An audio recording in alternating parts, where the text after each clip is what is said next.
오늘은요 에베소서 강해 제2주차 하늘에 속한 모든 신령한 복이라는 제목으로 은혜를 나누려고 합니다.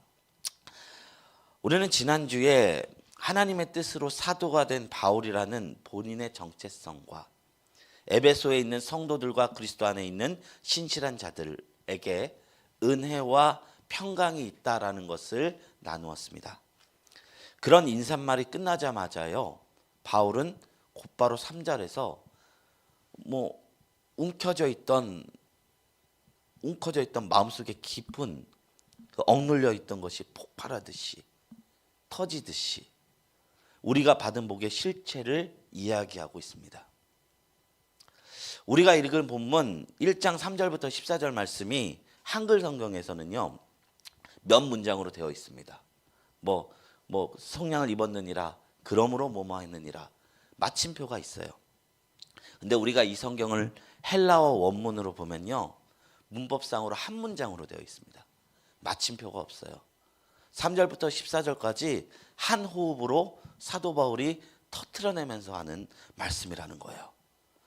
폭포수가 쏟아지듯 사도 바울은 쉼없이 하나님의 구원의 역사와 그리고 신앙이란 무엇인 건지를 우리에게 노래 형식으로 말하고 있어요. 그래서 3절부터 14절은 마치 시편과 같은 시가의 형식을 띠고 있습니다. 그런데 우리가 여기서 주목해야 될 점이 있습니다. 이 노래에는요 성부와 성자와 성령으로 이어지는 구원 사역의 흐름이 담겨져 있고요, 구원이 하나님 앞에서 어떤 것이냐는 내용이 담겨 있습니다. 삼위 하나님께서 각각 한 편씩 맡아주시듯이 성부는 창세전에 우리를 구원하신 것을 계획하시고, 성자는 십자가로 우리를 구속하시고, 믿는 이에게 내주하시는 성령이 우리에게 그것을 보증하는 그런 사건들이 유기적으로 연결되어 있습니다. 우리가 하나님을 떠돌릴 때 어떻게 생각이 드십니까? 어떤 한 분으로 생각이 들어요. 근데 우리 기독교 신앙에서 자주 들었듯이 하나님은 삼위일체의 하나님이십니다. 하나님이라고 부르면 그 안에 성부와 성자와 성령이 계세요. 셋이면서도 하나인 이 놀라운 신의 선미, 하나님에 대한 신비. 사도 바울은 이 성경 썼을 때가 주후 60년 정도 되거든요. 그때부터 이미 하나님이 성부, 성자, 성령이신 분을 노래하고 있다는 것입니다. 이번 설교에서는요 왜 바울이 이렇게 찬양 형식으로 복음을 펼쳤는지 그 배경으로 살펴볼 것입니다. 그리고 성부의 예정, 성자의 구속, 성령의 인치심을 하나씩 살펴보도록 하겠습니다. 그리고 이 말씀이 우리의 실제 삶과 믿음 생활에 어떤 도전을 주는지 정리해 보고자 합니다. 아까 말씀드렸듯이 이 본문은요 노래로 이루어진 말씀입니다. 그리고 한 문장으로 이루어졌습니다. 문장 보호로 끊어지지 않은 채 길게 이어진 하나의 이야기입니다. 바울은요 쉬지 않고 삼위 하나님의 구원 사역을 풀어내며 중간중간마다 찬송하리로다 라는 말을 우리에게 하고 있어요. 이처럼 서신문학이라 하면 편지를 이야기하죠. 편지에서 이런 노래를 담은 복이 독특한 형식은요 바울이 신앙을, 어떤 신학적인 가르침을 우리에게 전할 때 어떤 딱딱한 교리를 그냥 쓴 것이 아니라 하나님을 향한 진심을 담은 경배와 감사와 그 찬양을 담음으로써 고조시키기 위해서 우리에게 주어진 방식이라고 볼 수 있는 것입니다. 이 말씀은 우리에게 무엇을 강조하고 있는 것일까요? 삼위 하나님을 향한 찬양입니다. 우리가 삼위일체를 신앙생활하면서 한 번쯤 들어보셨을 것입니다. 하나님은 세 위격, 성부와 성자와 성령이신데 완전히 구별된 위격을 가지고 있으면서 동시에 완전한 한 분이시라. 이게 상상이 잘 안 가시죠? 저도 그렇습니다. 말로만 되는 거예요. 우리 이런 거 생각해 볼까요? 동그란 네모, 말은 할 수 있어요. 상상하실 수 있으십니까? 성경에서 하나님을 셋이면서도 하나라고 존재하는 것은 우리의 관념으로 이해하는 것이 아니라 영원한 하나님의 존재에 대한 신비를 우리에게 이야기하고 있는 거예요. 우리가 신앙생활하면서 한 번쯤은 삼위일체에 대해서 묵상해 봐야 되지 않겠습니까? 하나님은 어떤 존재이신가? 어떤 모습으로 계신 분이신가? 근데 바울이 그 삼위 하나님을 각각 위격마다 찬송합니다. 성부 찬양하고 성자 찬양하고 성령 찬양합니다.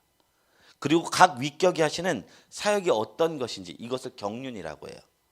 그 경륜을 우리에게 소개하고 있는 것이죠. 그래서 주요 구절입니다. 3절입니다. 3절 말씀 한번 눈으로 성경 보시면 더 좋을 것 같습니다.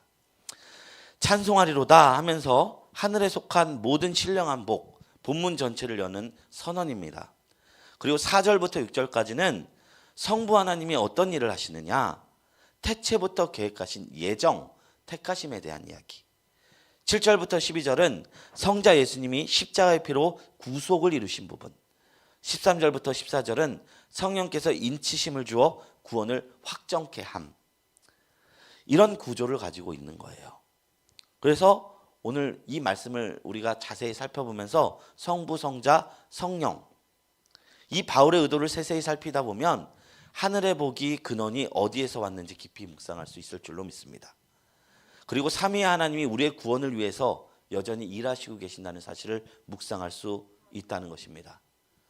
성부 하나님께서는 시간적으로는 이 세상이 만들어지기 이전부터, 성자 예수님께서는 그 열정과 열심으로는 목숨을 다하기까지, 성령 하나님은 우리 속에 내주와서 인친다는 도장을 찍는다는 그런 말씀을 우리에게 주심으로써 우리의 구원이 어떤 우리의 공로나 노력이 아닌 하나님으로부터 임하는 언약적 사랑이고, 하나님이 하시고 하나님이 도장 찍어주신 어떤 하나님의 주권적인 사역임을 우리에게 이야기할 수 있어요. 에베소서는요, 초대교회의 영적 성숙을 강조하면서도 교회가 단순 종교단체가 아니라 하나님의 구원 경륜을 맡은 우주적인 공동체로 소개합니다. 그런데 참 웃겨요. 지금 저희가 여기에서 우리는 우주적인 공동체입니다 라고 하면 믿음으로 있으신 분들은 아멘 하겠지만 밖에서는 웃을 것입니다. 열 몇 명 되지 않는 이것이 어떻게 우주를 논한단 말인가. 근데 하나님이 지구를 만들면서, 이 지구 만들면서 우주를 만드셨어요. 우주 속에서 지구는 먼지만도 작죠. 하나님이 인간을 위해서 우주를 만들었듯이 이 작은 한 사람 한 사람을 통해서 천하보다 귀한 한 생명을 위해서 하나님은 우주적인 계획으로 우리를 이끄신다는 거예요. 그래서 한 사람 한 사람이 다 하나님의 계획 아래 있다는 것을 우리는 알 수 있는 것입니다. 이 셋이 합쳐서, 이 세 가지 사건이 합쳐서 우리는 하늘에 속한 복을 누리게 됩니다. 그리고 마치 삼위의 춤처럼 조화롭게 작동하는 모습을 묘사합니다. 이 그림을 이해하면요, 우리는 두세 사람이 모인 이 교회 공동체에서 하나님이 얼마나 큰 계획을 갖고 계시는지 바라볼 수 있을 줄로 믿습니다. 오늘 말씀을 읽을 때 첫 번째로 우리가 깊이 먼저 상기할 점은 3절 말씀입니다. 3절 말씀에 보면요, 모든 신령한 복을 주시되 라고 고백하고 있어요. 이 말이 뭐냐면요,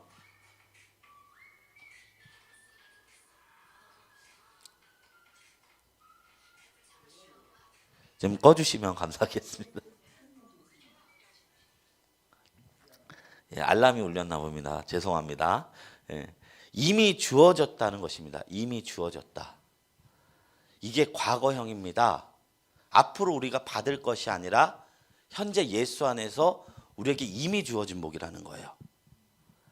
우리가 현실적으로 그 복을 체감하지 못할 수는 있을런지 모르지만 성경이 우리에게 이 삼위에 속한 이 거대한 복이 영적인 세계에서 이미 확보된 복이다라고 우리에게 이야기하고 있습니다. 예전에 어떤 우화를 들은 적이 있어요. 자기가 살고 있는 삶에서 참 불만이 많았던 한 물고기가 있었대요. 그 물고기가 수면 근처를 헤엄치고 있었습니다. 사람들이 뱃놀이를 즐기고 있었어요. 위에서 사람들의 목소리가 들립니다. 야, 바다 경치가 기가 막히다.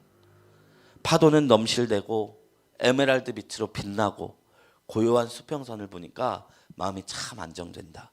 우리 자주 바다에 놀러 오자고. 그때부터 그 불만 많은 물고기가요, 자신이 살고 있는 곳이 싫어지기 시작하더랍니다. 저 사람들은 바다를 보는데 나는 바다를 언제 가보나. 바다를 가보고 싶다는 소망으로 꽉 들어차며 일평생을 살았대요. 그러나 이룰 수 없는 꿈이로구나, 그렇게 여기며 마음에 병이 들어서 죽게 되었다랍니다. 임종을 맞이하는 순간까지 나는 바다 한번 못 보고 죽는구나 외마디 외치며 숨을 거두었다고 합니다. 이 어리석은 물고기는 평생을 바닷속에서 살면서도 바다가 무엇인지 몰라 불행한 삶을 살았다는 거예요. 이 물고기가 바다가 무엇인지 알았다면 그는 배 위의 인간들보다 더 충만하게 바다를 느끼며 살아가겠죠. 우리의 신앙도 마찬가지입니다. 우리에게 아직 오지 않은 복들이 있을 수 있습니다. 그러나 모든 성도에게 하나님이 이미 주어주신 복이 있습니다. 바다 같은 복. 내가 깨닫지 못해도 이미 내 주변을 둘러싸고 있는 그 충만한 복. 그 복이 바로 오늘 바울이 우리에게 소개하고 있는 복입니다. 그러므로 우리가 신앙 안에서 믿음으로 이 복이 어떤 성격을 갖고 있는지 말씀을 통해 점검해 보도록 하겠습니다. 먼저 하나씩 살펴보겠습니다. 성부 하나님의 예정과 택하심, 4절부터 6절 말씀이에요. 4절에 보면요, 하나님이 우리를 창세전에 그리스도 안에서 우리를 택하셨다라고 합니다. 우리가 태어나기도 전에 다윗이 그런 거 했죠. 다윗이 그런 고백을 했죠. 내가 모태에서 지어지기 전에 하나님이 나를 만드시고 계획하셨다. 그런데 나를 만드신 시간이 어디냐? 우주가 만들어지기도 전에 하나님이 우리를 한 사람 한 사람을 향한 구원의 계획을 다 갖고 계시다는 것입니다. 하나님의 지혜로, 그리고 하나님의 선택으로, 우리의 공로나 업적과는 다른 하나님의 주권적인 은혜로 우리가 구원받으실 하나님의 그 뜻을 품었다는 것입니다.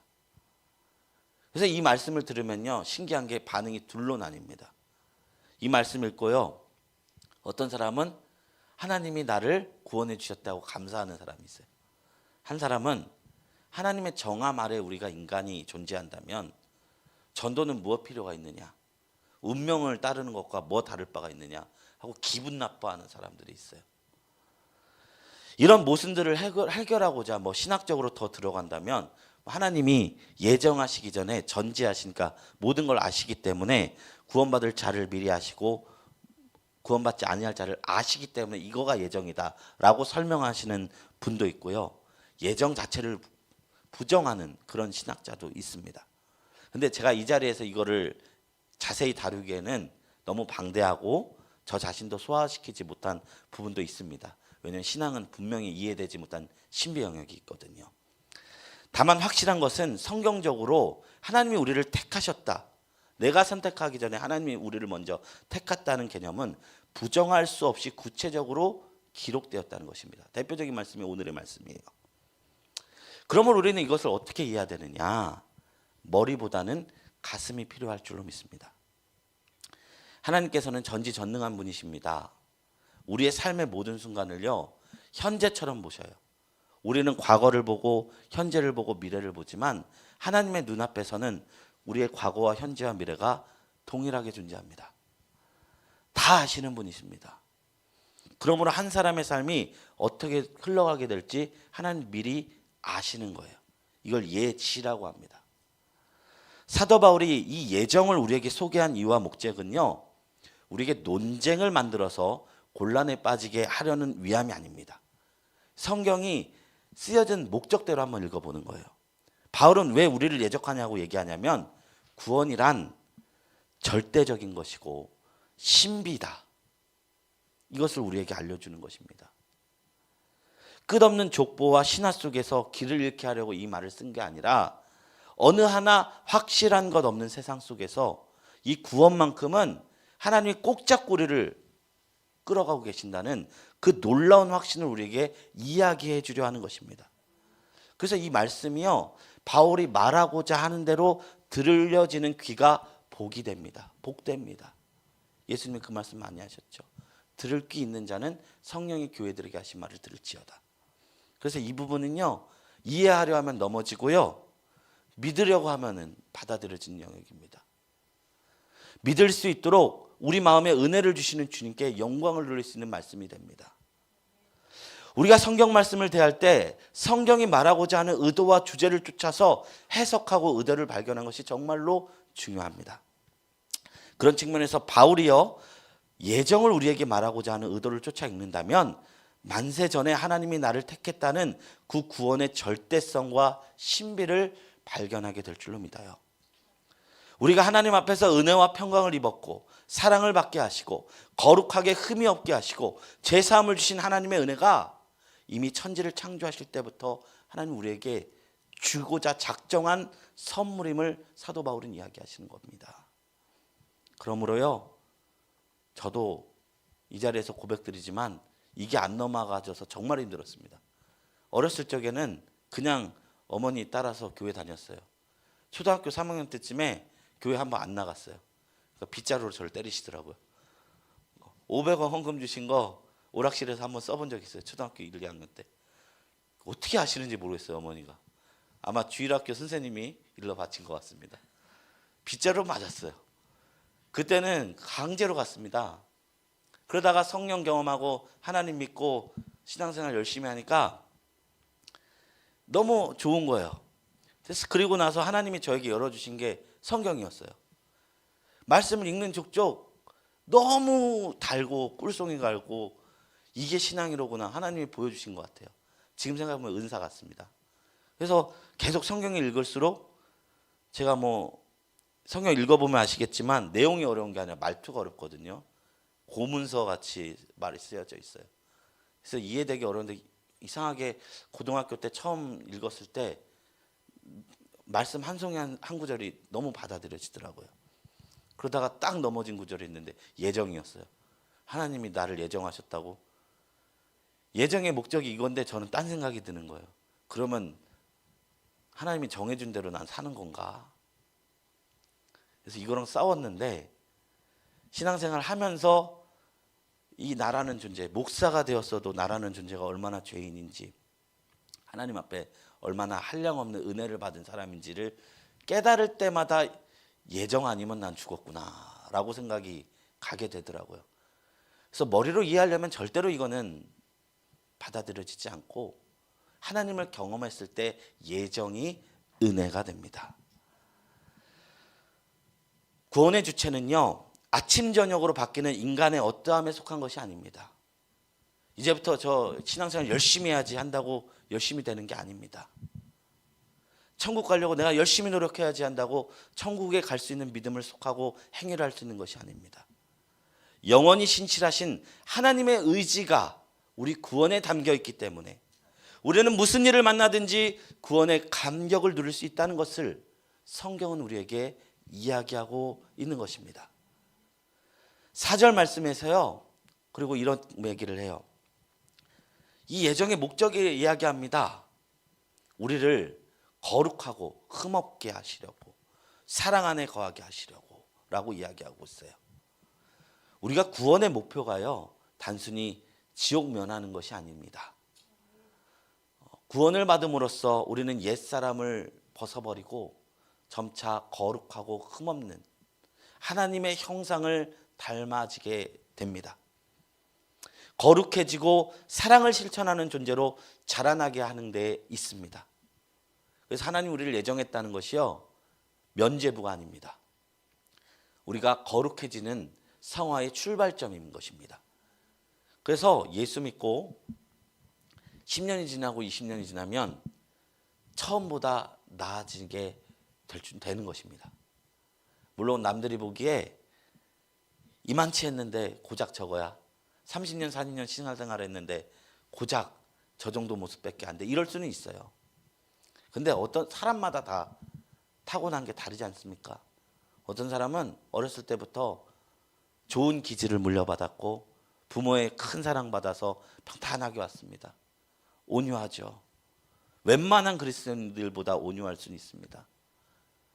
어떤 사람은요, 진짜 지질이 궁상인 집에 태어나서 너무나 어렵게 하나님 만나서 신앙생활하고, 그러니까 마음에 구김이 있어요.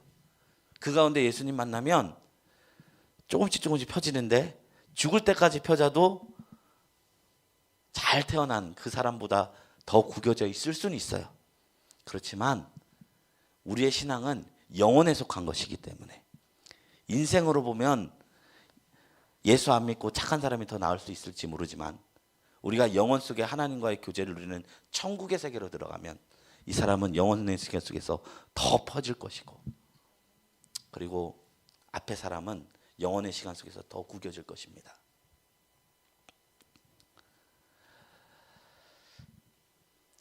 그래서 하나님의 택하심 속에서는 우리의 거룩함에 대한 요구가 있습니다.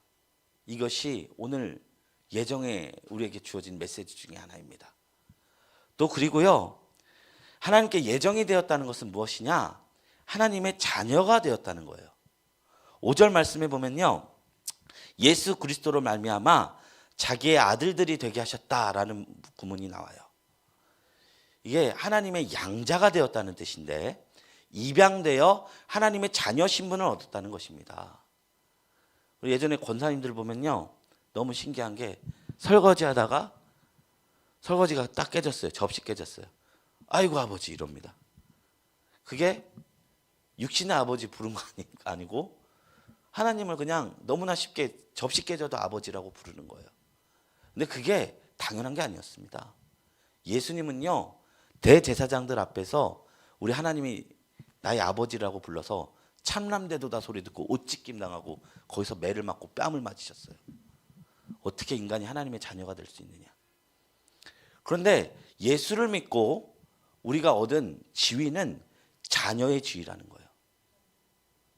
우리가 하나님을 아바 아버지라 부를 수 있는 것은 오직 구원받은 사람 안에서 부를 수 있는 호칭이라는 것입니다. 로마 시대에 입양이라는 것은 법적으로 매우 강력해서 한 가문의 종이나 외인일지라도 양자가 되면 집안의 모든 권리를 이어받을 수 있을 그런 성격의 권리였습니다. 바울은요, 이 개념을 통해서 죄인이었던 우리가 이제 하나님의 가정의 아들이 되고 딸이 되어 하늘나라의 축복을 누릴 자격을 부여받았다고 성경에서 이야기하고 있는 것입니다. 그래서 6절에는 그것이 그의 영광에 참여하게 하려 하는 목적을 지닌다고 합니다. 그래서 즉 궁극적으로 구원받은 사람은요, 창세전에 거룩하기 위하여 자녀로 입양되었다라는 이야기를 하고, 그것을 통해 6절에 무엇을 하려 하느냐? 그의 영광을 참여하게 하려 한다. 궁극적으로 구원받은 사람은 자기가 귀한 신분이 되었다라는 것을 자만하기 위함이 아니라 나 같은 죄인을 양자로 삼아주시는 하나님 앞에 감사와 찬양을 드리는 데 목적이 있다는 것입니다. 그러므로 우리가 이 사실을 믿는다면 교회 안에서 잘난 사람과 못난 사람의 구별을 폐지할 수 있어요. 누가 더 잘났느냐, 누가 더 은사가 많으냐 적으냐, 목사냐 일반 성도냐도 사실은 하나님 앞에서는 아무 의미가 없습니다. 모두 창세전에 저는 하나님의 사랑으로 저희 모두가 불러진 존재이기 때문입니다. 이 예정의 교례는요, 어떤 이에게는 딱딱한 신학 개념으로 보이지만 실제로는 우리를 하나님 앞에 그 주권에 겸손과 감사로 이끄는 강력한 진리가 됩니다. 바울이 예정을 통해 우리에게 강조하려는 의도는요, 하나님의 놀라운 구원 계획을 자랑이나 논쟁이 아닌 찬송으로 받아들이자라는 것입니다. 우리의 노력으로 얻은 것이 아니라 하나님의 주권적 은혜라면 우리의 모든 공은 하나님께 돌리고 우리는 겸손과 순종으로 반응하자, 이 말씀인 것입니다. 그럼 다음으로 성자 예수님의 구속에 대한 구절이 7절부터 12절에 나옵니다. 성부는 우리를 계획하셨고 성자 예수님은 구속하셨다. 이것은 구원의 핵심 사건을 가리킵니다. 회사로 친다면요, 하나님은 기획을 하신 거예요. 그 예수님은 총무가 돼서 실행을 하신 거예요. 그 구원의 계획을 실행하신 것이 예수님이셨는데 그 계획이 뭐냐면 예수님이 십자가에서 피를 흘려서 대속함으로 가능해졌다는 것입니다. 구속이라는 단어는요, 노예 시장에서 노예를 몸값을 지불하고 해방시킬 때 사용되는 그런 단어였습니다. 우리가 죄라는 감옥에 묶여 있었지만 예수님께서 그 값을 돈으로도 하지 아니하고 물질로도 하지 아니하고 목숨을 바쳐서 우리의 몸값을 대신했다는 것입니다. 우리가 이로써 죄에서 자유롭게 되었고 새 생명을 얻었다는 것입니다. 이 또한 하나님의 의지와 은총으로 우리에게 주어진 선물인 것입니다. 그렇기 때문에 사도 바울은요, 같은 7절 후반부에서 그 은혜의 풍성함을 따라라고 말함으로써 구원이 우리 공로나 선행이 아님을 거듭 강조합니다. 세상은요, 보통 대가를 치르면 무엇을 얻을 수 있다라는 생각이 있습니다. 그렇지만 하나님께서는 여기서 이미 대가를 하나님께서 치르셨기 때문에 우리는 거저 얻는다라고 소개하는 것입니다. 그렇게 교회는요, 은혜 받은 사람들끼리 이 은혜 받은 공동체라는 사실을 기억해야 할 줄로 믿습니다. 이게 사라지면 교회 안에서 계급이 생겨요. 그러면 서로 다투게 되고 교만을 부리거나 내가 더 의롭다고 목소리를 높이게 됩니다. 그것이 아니라 구속의 은혜를 베풀어 주신 예수의 공로만이 드높아야 될 줄로 믿습니다. 3절 말씀입니다. 그 뜻의 비밀. 그리스도 안에서 만물이 통일된다. 8절부터 10절은요. 이 예수님의 구속이 비밀이라는 거예요. 비밀. 우리가 신앙 안에서 비밀이라고 하면 떠오르는 게 뭐죠? 보통 종말론이에요. 뭐 666표를 받네 안 받네, 장차 이루어질 것이 감춰졌다가 뭐 하네 해서 종말론으로 사람들 쏙 마음 빼먹는 사람, 그런 목사들 참 많고 그런 사이비 사람들 참 많아요. 근데 성경에서 그 뜻의 비밀이 뭐예요? 십자가라는 거예요. 십자가도 이해 못하는 사람 세상 신앙생활하면서 너무 많다는 겁니다. 예수님께서 몸 박혀 피 흘린 것이 내 죄를 사했다라는 것이 믿어지고 열린다는 것이 이게 비밀에 속한다는 겁니다. 비밀이 아니면 이게 어떻게 보면 한 사람의 정보밖에 안 돼요. 아, 그렇구나. 중도 성경 읽으면 정보적으로는 이 내용 압니다. 근데 이 비밀이 열린 자는요, 예수님이 피 흘림이 내 죄 사함으로 믿어집니다. 예수님의 오심, 십자가 보혈, 그 부활, 복음 전파를 통해서 이 비밀이 열렸다는 것입니다. 하늘에 있는 것이나 땅에 있는 것이 다 그리스도 안에서 통일되게 하려 하심이 구원의 최종 목표로 제시하고 있습니다. 이 십자가를 깨닫는 저와 여러분들이 되시길 주님의 이름으로 축원합니다. 하나님의 나라는 어떤 곳일까요? 세상의 모든 영역, 개인의 영혼, 가정, 사회, 자연, 우주가 그리스도의 다스림 안에 하나가 되고 하나님께 영광 돌리는 상태가 완성되는 것입니다. 그래서 하나님의 나라는 곧 하나님의 다스림입니다. 천국이요, 우리 주기도문 1000번 100번 외죠. 수만 번 외죠. 하나님 나라 어떻게 된다고요? 이 땅에 임한다라고 하고 있어요. 수천 년 동안 그리스도인들은 하나님 나라가 이 땅에 임한다라고 생각해요. 근데 우리가 머릿속에 있는 건 간다로 생각해요. 하나님 나라 죽어서 간다. 그거는 너무 천국의 일부분입니다. 천국은요, 지금 이 자리에서 시작되는 겁니다. 이미 내가 예수 믿고 하나님을 왕으로 모시면 내 안에 이미 하나님의 나라가 일부 이미 임하고요. 그 나라 경험하다가 하나님의 때가 되면, 재림의 때가 되면 예수님이 오셔서 완성시키는 게 천국의 개념입니다. 그럼 그 중간에 죽은 사람은 낙원에 이르러서 잠시 영원한 하나님 나라 오기 전까지 그냥 낙원에 임해서 있는 것인데, 그 낙원이 우리는 천국이라고 생각해요. 천국은 하늘나라가 아니에요. 그 마태복음에서만 있는 표현이고, 마가, 누가, 요한 모든 사람들이 천국이라 부르지 않고 하나님의 나라라 불렀어요.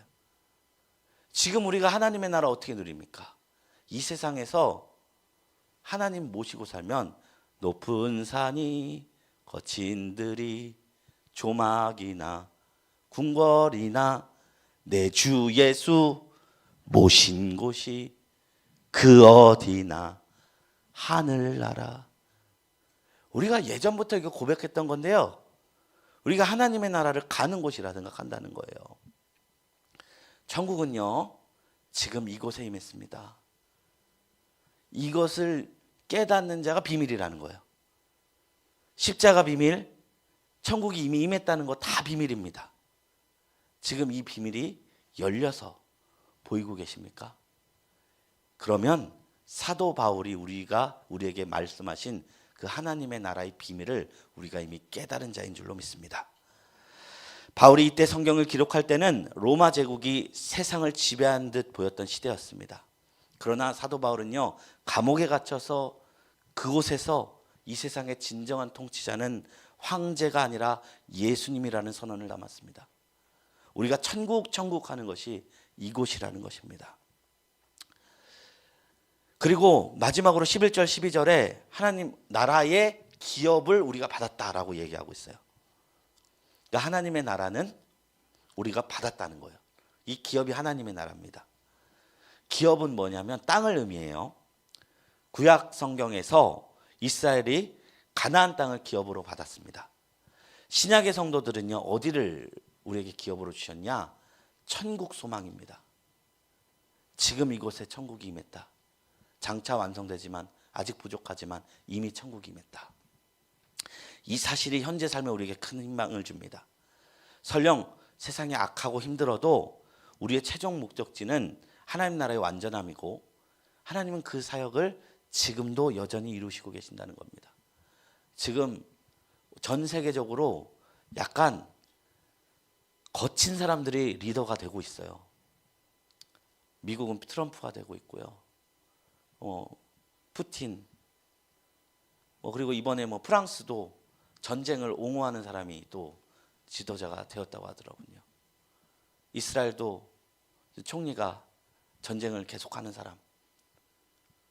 그러니까 우리나라도 어떻게 될지 모르겠어요. 향후 정치적인 이야기를 하고자 하는 것이 아닙니다. 세상은 점점 전쟁의 소식이 늘어납니다. 이러다가 또 큰 전쟁이 날 거 아닌가 이런 불안함이 들 수도 있습니다. 그러나 세상이 어떻게 흘러가든 하나님의 나라는 여전히 전진하고 있다는 사실을 잊지 않기를 축원합니다. 이 모든 일을 통해서 영광의 찬송이 나오게 하십니다.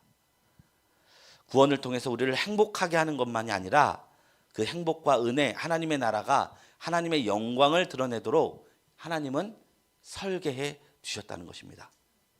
정리하겠습니다. 7절부터 12절은요 성부가 계획하신 구원을 예수님이 어떻게 역사 속에서 십자가로 성취해 주셨고 하나님 나라를 어떻게 세워가는지를 우리에게 설명합니다. 우리는 이 대속을 통해서 죄사함과 자유를 얻었고 우주적 회복의 비밀에 참여하게 되었다는 사실을 우리에게 알려주고 있는 것입니다. 우리가 예수를 믿는다는 것이 이런 의미구나를 깨닫는 것을 우리 바울은 이야기하고 있어요. 마지막으로 13절부터 14절에 성령에 대해서 이야기하고 있습니다. 성부 얘기했고 성자 얘기했고 성령님은 어떤 분이십니까? 너희가 구원의 복음을 듣고 믿었을 때 약속의 성령으로 인치심을 받았다라고 말합니다. 듣고 믿었다는 것은요 우리 편에서 반응을 뜻하는 것이죠.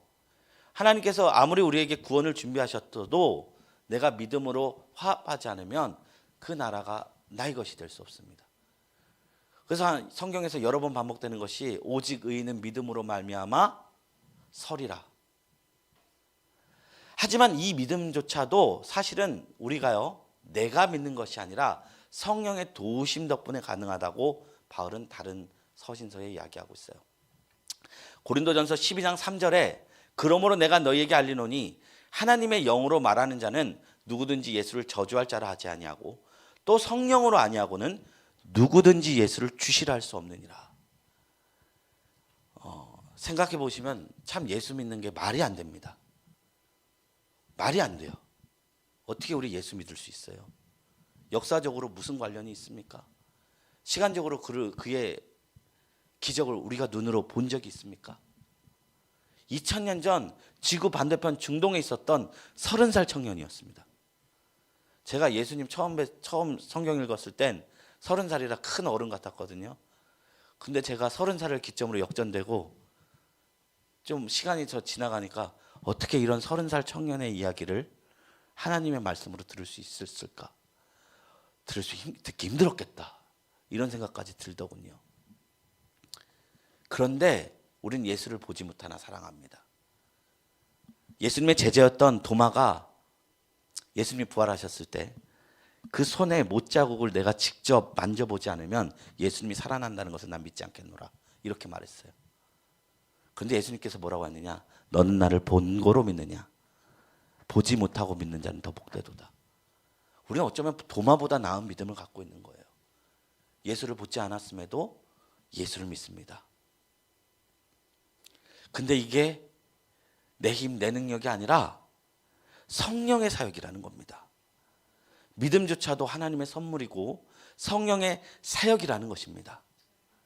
그럼으로써 인치심이라는 표현을 사용하는데요. 인치다는 건 도장 찍는다는 거거든요. 우리 계약서에 도장 찍기 전에는 그저 하나의 글자지만 도장을 찍자마자 이건 강제성과 효력을 갖게 되죠. 도장만 찍으면 이 건물 주인도 바뀝니다. 성령이 우리에게 임하신다는 것은요, 너는 이제 하나님의 것이다라고 성령이 도장 찍는 사역한다는 거예요. 믿음으로 도장 찍는다는 거예요. 우리가 하나님의 소유이고 그 누구도 쉽게 건드리지 못하도록 성령께서 우리를 보호해 주신다는 겁니다. 이 구원이 확증됐다는 것을 우리에게 알려주는 것입니다. 14절에서 성령은요, 이 기업의 보증이라고 불립니다. 기업이 천국이에요. 성령께서는 우리가 장차 완전히 누릴 천국을 보증해 주신다는 거예요. 내 안에 거하셔서 그 보증의 증거로 기쁨을 주십니다. 평안을 주십니다. 은사를 주셔서 교회를 섬기게 하고 열매를 맺게 하십니다. 이 모든 현상이 우리가 천국을 살아가고 있다는 성령의 꽝꽝 도장이라는 것입니다. 이게 최종적으로 말씀드리겠습니다. 14절은 마지막 또다시 그의 영광을 찬미하게 하려 하심이라 라고 끝납니다. 다시 말하지만 우리를 구원하신 이유는 하나님의 영광을 드러내는 데 있습니다. 인간이 이 구원으로 기쁨을 얻지만 결론적으로는 하나님께 찬송과 경배를 돌리는 것이 구원의 자연스러운 귀결인 것이죠. 정리하자면 성령의 인치심 덕분에 교회는 존재할 수 있는 것입니다. 현재와 미래까지 하나님 안에서 살아갈 수 있다는 확신으로 살아가게 됩니다. 때로 우리가 삶을 살아가다 보면 고난이나 죄책 가운데 정말 내 구원이 확신할까 의심이 들 수 있습니다. 그럴 때 걱정하지 마시는 게 성령이 내 안에 거하셔서 예수를 믿게 하시고 그 나라에 거하게 된다는 것을 확증해 주신다는 것입니다. 이제 모든 말씀을 이제 정리하고자 합니다. 1절부터 3절, 14절 전체를 다시 요약해 봅니다. 바울은요, 하나의 장엄한 찬양 문장으로 성부가 창세전에 구원을 준비하셨고 성자가 십자가로 그것을 완성하셨으며 성령이 내 안에 오셔서 그 구원을 확증하셨다고 선언합니다. 이것이 하늘에 속한 모든 신령한 복의 정체라는 것입니다. 현실을 살펴보면 경제 문제, 사회 문제 해결되지 않고 내 삶의 작은 문제 하나도 해결되지 않을 수 있어요. 어려움이 있을 수 있어요. 그럼에도 불구하고 바울이 이미 주어졌다고 주장하는 이유는 이 구원은 영원하고 절대적인 진리이고 흔들리지 않는 나라이기 때문입니다. 내 상황이 조금 힘들다고 해서 구원이 흔들리지 않습니다. 믿음이란 이미 이루어진 것을 계속 기억하고 붙잡는 행위라고 할 수 있습니다. 잠언 24장 16절에 말합니다. 대저 의인은 7번 넘어질지라도 다시 일어나려니와 악인은 재앙으로 말미암아 엎드러지느니라. 하나님은 이 영원한 복으로 말미암아 우리가 흔들릴지라도 다시 서게 하십니다. 바울이 감옥에 있으면서도 이렇게 열정적으로 하나님을 찬양하자고 외친 것은 자신의 처지와 상관없이 주어지는 영원한 복에 주목했기 때문입니다. 성도들이여, 인생이 편하고 어려움을 모르기 때문에 감사하고 찬양하는 것이 아니라 이 깊은 구원을 붙잡느냐 안 붙잡느냐에 따라서 이 영원한 즐거움을 누릴 수 있고 누리지 않을 수 있다는 것이에요. 이 구원을 붙잡으면 실제 내 삶에서 우리의 삶이 거룩하고 흠없게 변해가는 즐거움을 맛볼 수 있을 줄로 믿습니다. 이제 말씀을 맺습니다. 사도 바울은 빌립보서 4장 13절에 자기가 풍부에 처하든지 비천에 처하든지 일체의 비결을 배워노라라고 고백합니다. 그것이 무엇이냐? 내게 능력 주신 자 안에서 내가 모든 것을 할 수 있느니라. 이 고백입니다. 저는 이 고백이 너무나도 부럽습니다. 저는 당장 눈앞에 작은 문제만 있어도 모든 게 흔들리는데 사도 바울은 하나님을 주목했기 때문에 부해도 가난해도 흔들리지 않고 일체할 수 있었다는 거예요. 우리도 삼위 하나님의 경륜을 주목할 때 이 고백을 할 수 있을 줄로 믿습니다. 이 바울의 고백을 모두 누리는 저와 여러분들이 되시길 주님의 이름으로 축원합니다.